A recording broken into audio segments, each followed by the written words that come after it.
Well, if we have learned anything, it's that none of us know everything. And kids ministry looks different across the world. And while there's no right way to start a kids ministry, there are some pitfalls and problems that you can avoid along the way. So today, the KidzMatter Podcast is collaborating with the Cross Formed KidMin Podcast to give you a basic roadmap for building your kids ministry from scratch. But if you've been in the game for a while already, don't worry, there's still plenty of takeaways for you. Hey there, and welcome to the KidzMatter Podcast, your go-to resource for all things children's ministry. Each week, we bring you fresh ideas, inspiring stories, and practical insights to help you lead, love, and serve kids like never before. Whether you're just getting started or you're a seasoned pro, we're glad you're here. Let's get started. My name is Hannah Augustine, and after 10 years of experience in kids ministries of different sizes, I've learned a lot of what I want to do and what I don't want to do and what I'd love to help you not have to do. So we don't know everything. There's a lot of great experts on this call, but we definitely want to share what we've learned through coaching, training, and boots on the ground experience. So I would love to dive in and just have Hunter, if you want to share where you're coming from and kind of your backstory. Yeah, absolutely. So I'm Hunter Williams. I currently serve as a children's pastor at a church in Chattanooga, Tennessee. I'm in a transition. So this is pretty much my last week at my current church, and I'm going to be moving on to serve at a set-up teardown church still in the area. God's favor in this has been incredible. So the pieces he put together for all of it is amazing. Like my intern I've had for a while now. I've been able to train him up, and he's going to be stepping into some kids ministry stuff. My children's ministry associate is taking my spot. It was so smooth and seamless that made this transition possible. All that to say, sometimes you hear people, they leave their church because bad things happen or whatever. That's not the case here at all. Like, it's just, it's really cool that we got to raise up leaders in the current church I'm at so that they can carry the vision forward. And then I'll get to start in a new place here in a couple of weeks. I have a family of 4 kids, and they are definitely give me passion for what I do. Just seeing how they're growing in their love and learning of Jesus and living that out in real time with them helps me as I develop things in our children's ministries. My wife is amazing. She's super supportive. I'm no stranger to the Kids Matter community. I've done some blogs with you guys, gone to the conferences, and so hopefully I'm not a stranger here. The main way you can see how I think and how I'm wired is in the book I co-authored with Sam Luce called How to Teach Kids Theology. That's where my brain space is all the time, is deep thinking with high practicality. I think sometimes it's hard to find that blend. And so I'm always living in that space of high practicality, but also great depth. That's a little bit about me. I'll stop there so that Tim can share how awesome he is, because he really is. All right, Tim, that's a high bar. Come on. How awesome are you? It is a high bar. I'm not sure if I live up to that expectation, but yeah, my name's Tim. I'm coming from Sydney, Australia. I've been in children's ministry for over 30 years now, done a variety of roles, worked full-time in a local church setting. I spent just over a decade working as an advisor, coaching, training, lecturing at a Bible college, all about children's ministry and intergenerational ministry. And now back in the local church, a church that I've been a part of for many, many years. It's my home. It's the love that I have for the local church. So, yeah, children's ministry is just in my veins. I can't think of nothing better than to hang out with children and open the Bible with them and just together explore who Jesus is and what he's done for us. I think it's amazing.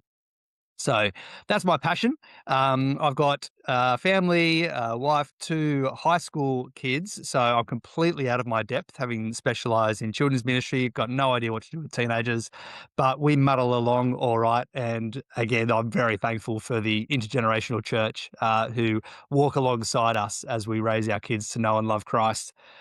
In terms of my speciality, so I blog fairly regularly at timbeilhartz.com. I've written a book called The Child in God's Church, and that outlines my vision for when you have a child in God's church. What is the child? What is the church?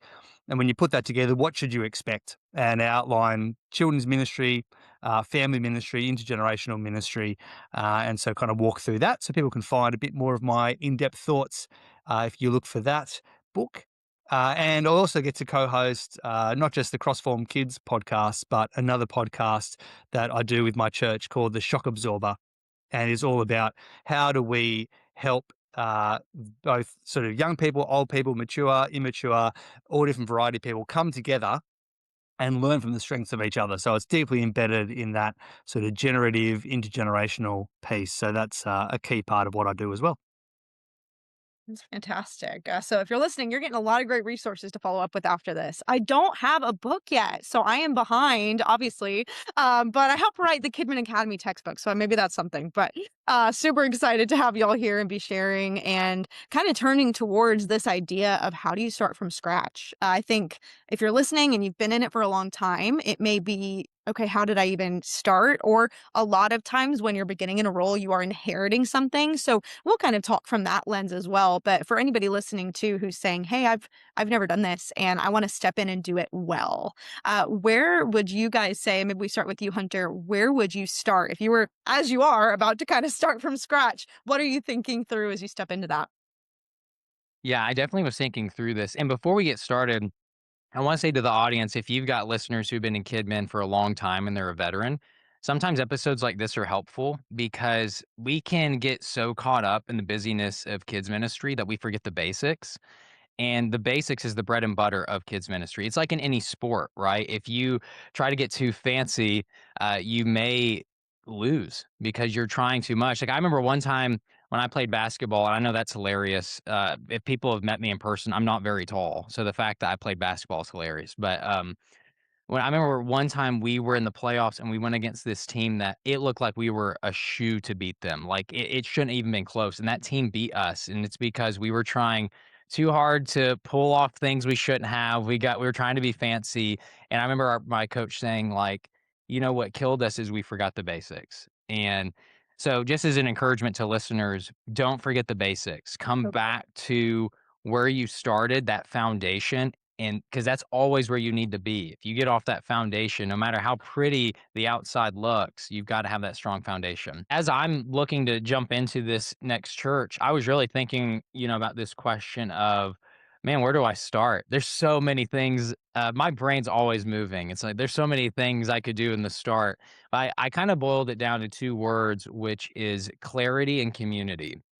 If I were to start as I am at a new church, I'd want to be very clear on what we're trying to accomplish. What's the goal? What's our beliefs about kids? What's our beliefs about the church? I know a great book on that, by the way, Kid in God's Church. And then, so I'm wanting to be clear just on what we are trying to do, but also community. Because as I'm coming in, I need to get to know these families. I need to get to know this culture, this context.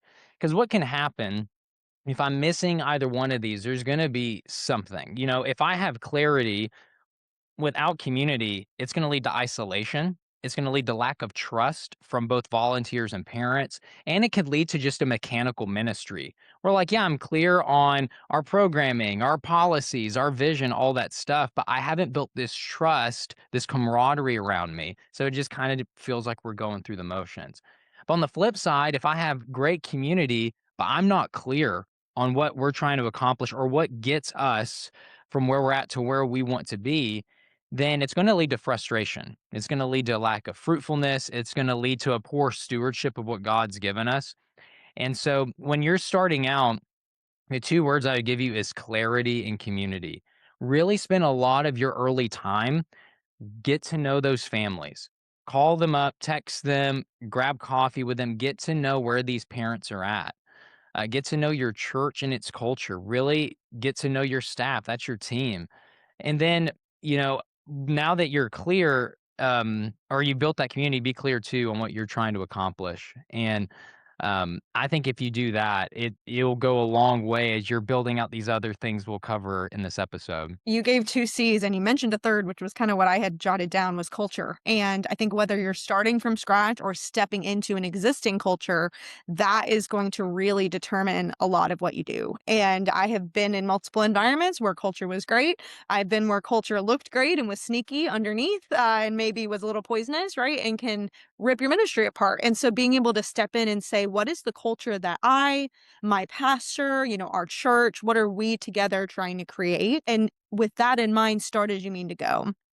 And if you're starting from scratch, that means you want to lean into what Hunter just said, clarity and community, because if you start choosing not to communicate clearly at the front end, if you choose to let things slide, I want to make sure I'm repeating the things that are great, that I'm helping shift the things that are maybe crooked, right? Because if it's going to grow crooked, it's going to get worse over time. So really just setting the tone of the culture from the beginning. And that can be related to policies, procedures, relationships, training, onboarding, all of those things, but really just figuring out what kind of culture do I want this children's ministry that's going to align with our church, align with our community, and align with me as a leader.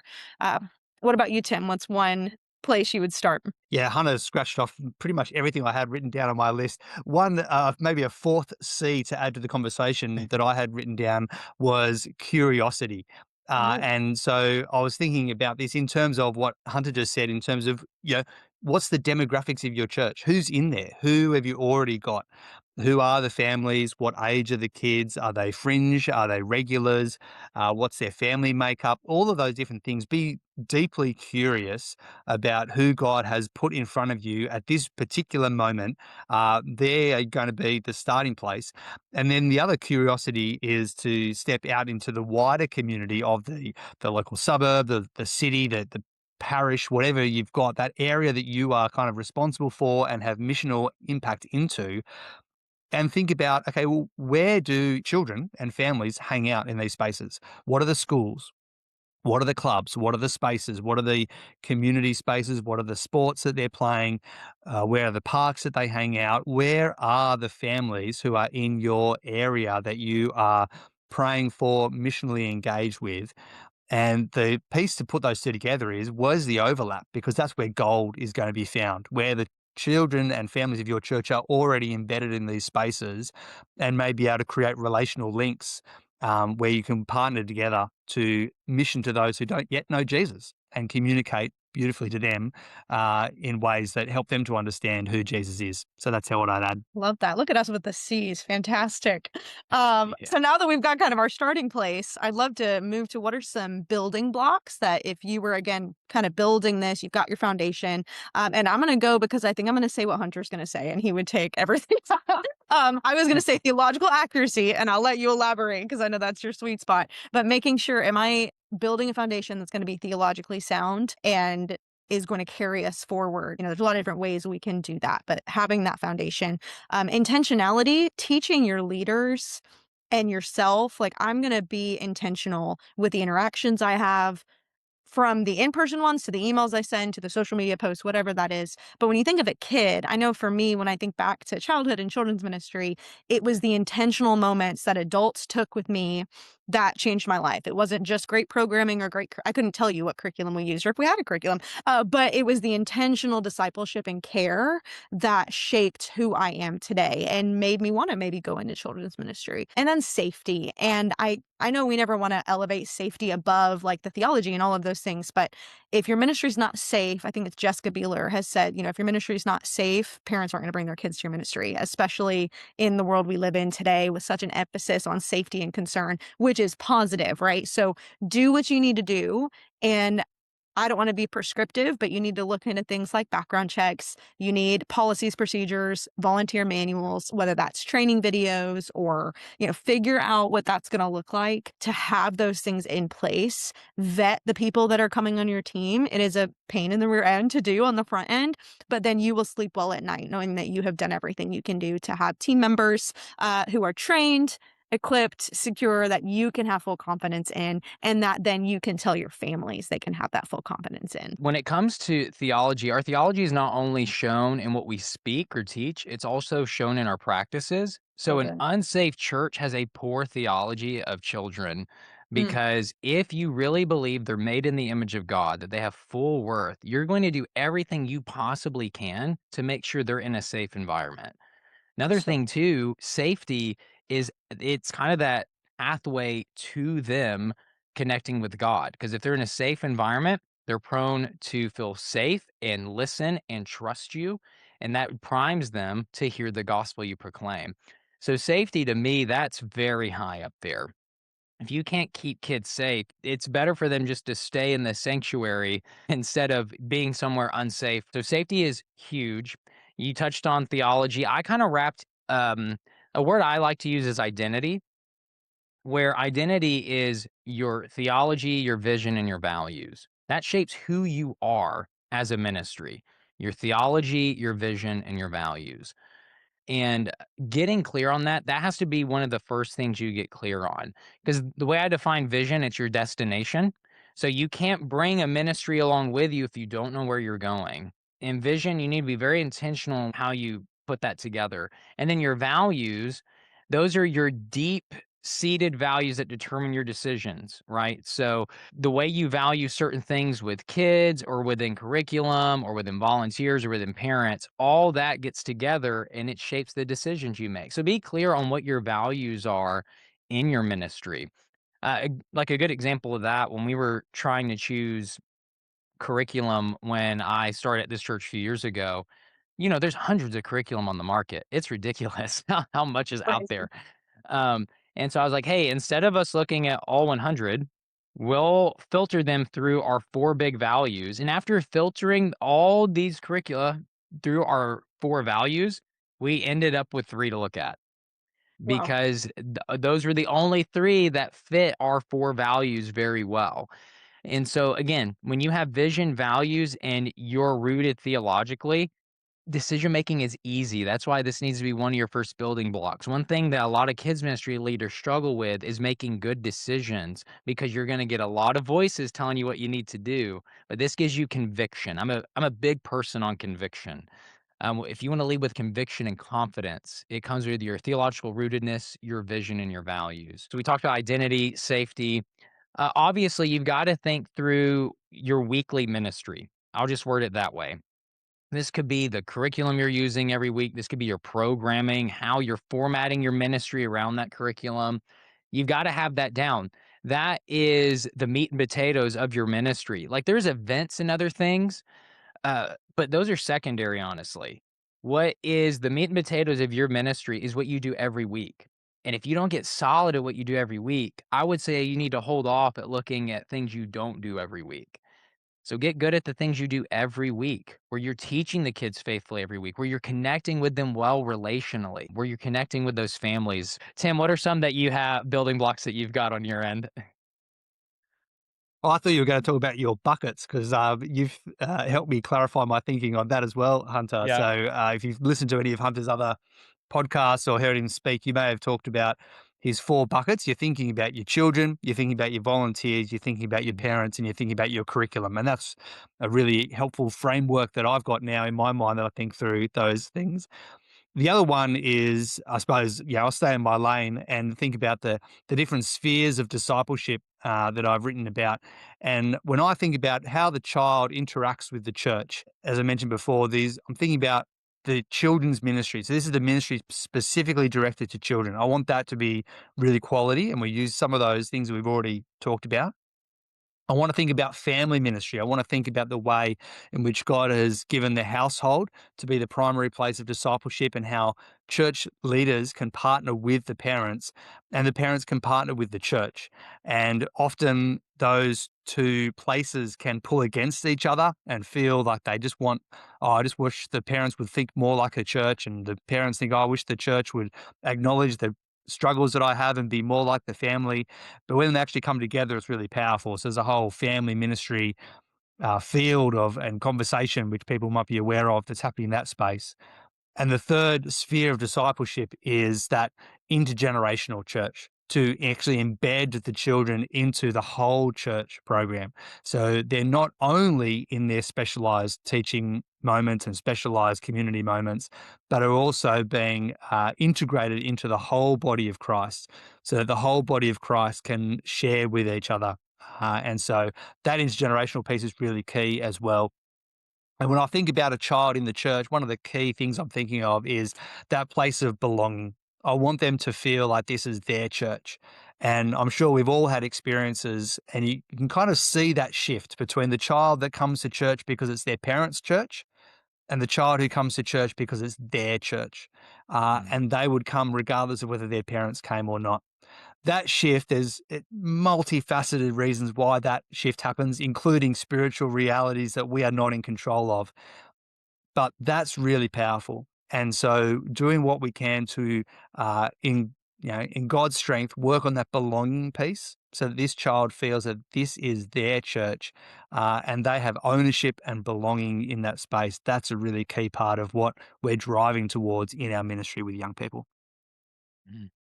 That's great that you mentioned that intergenerational piece. I think that is something that has been lost, and it's difficult now to reclaim that with this strong move to a children's ministry culture, which has been beautiful, but we have lost some things along the way. And so if you're listening and that you're getting ready to start from scratch, or you're stepping into a new role, this is a good time to think through, look into some resources. How are churches doing this? Because you kind of want to start again as you mean to go. And especially if this is a church launch, you have a unique opportunity to decide now versus having to change course midstream. So think through, is that a one Sunday a month where they're in big church or coming in for worship, but find some ways to do that so that you're not missing that. Because like Tim said, that is truly so important. Well, Tim, I want to start with you this time because it's not fun having to be the last one because everybody says all the stuff you want to say. What would you say is a short strategic roadmap for getting those building blocks kind of in place? What would be a few practical steps? Yeah, we've already talked about being curious about the people that you have, the children and families that are in your congregation. The next place I'd go to is, who is your leadership team? And so the short roadmap would be, get all of those leaders together and get together as friends in ministry. Get together as people who, we are the people who are going to be on mission together to the children of this church, and hang out together. Spend time with each other, get to know each other really well. They're not just our volunteers. We want to also serve out of a friendship and a deep relationship that we have with each other.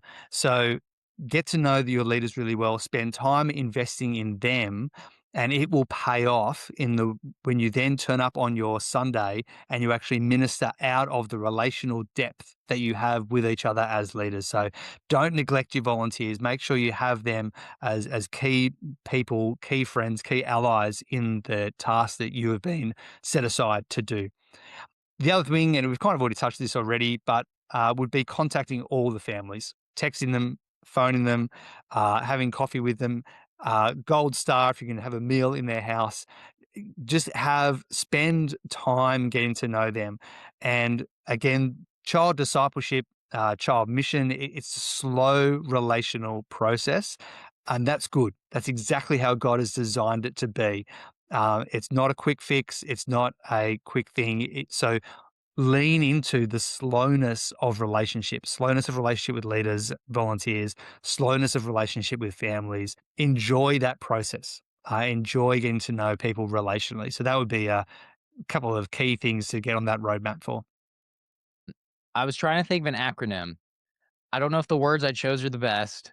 We're going to try it. Okay. So I was thinking I want to set them up for success. So I've got SET. Okay. So it basically just summarizes what Tim said. So S is study. And what I mean by that is study, like we've said, your context, your leadership, your people, your families. And that study piece, don't do it too quickly. One thing I would recommend is trying to find out who the stakeholders in the church are, the people that have a lot of sway no matter what's going on. Because getting to know them, they can really give you some insight on, hey, why has there been this struggle in children's ministry? Or, what do you see are potential pitfalls I might run into, or things that will hinder me as I'm trying to get volunteers or start things? So don't just think in your normal categories. Really just try to connect as much as you can. Be a student of what you're coming into so that when you try to go into this next step, you got some credibility and you really know how to speak the language that you're trying to speak into. Because as you study the culture and what you're going to find out, usually without a doubt, is you're going to find different um, ideas of what kids ministry should look like from different pockets of people in the church. Because you're going to have parents that think it should look one way, staff that think it should look one way, regular congregants that think it should look one way, and then you have a way you think it should look. And so trying to find themes, trying to see where there's disconnect so that you can speak with clarity into it. That goes back to our C. We want to be clear in all this because at the end of the day, leadership is built on clarity. If you're not clear, you can't lead anything. So that's why I say study is a big piece. The next one in set E is establish. So after you studied a little bit and you have studied not only your people, but studied what, you need is in regard to your vision, your values, that type of stuff, then you can establish. And I love this quote by my friend Josh Mulvihill. He says, "You can't implement ambiguity." So it's after you've studied and you're really clear, then you can go into implementation mode. You can establish what new curriculum you think you need. Don't jump too quickly into new curriculum. Really see what fits what you need. You can jump into policies because while there's general things every church should have when it comes to policies and procedures, there's going to be things unique to your church. Like my current church I'm at right now, there's so many entry points to the kids wing, and it's just how the church was built. And so we have to constantly think through, okay, how do we keep all these entry points safe and all these different things, where the new church I'm going to, there's like one entry point to where the kids are at. And so you're going to have to rethink some of these things based on where you're at. So, but as you've studied and you go to establish, you can also establish the budget you need. Don't do budget, then try to do these things. Study, and then you build your budget based on the vision and the needs you see that you have.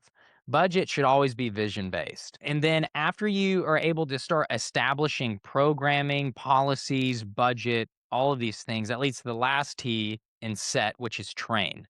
Then you can start training leaders how to run the programs.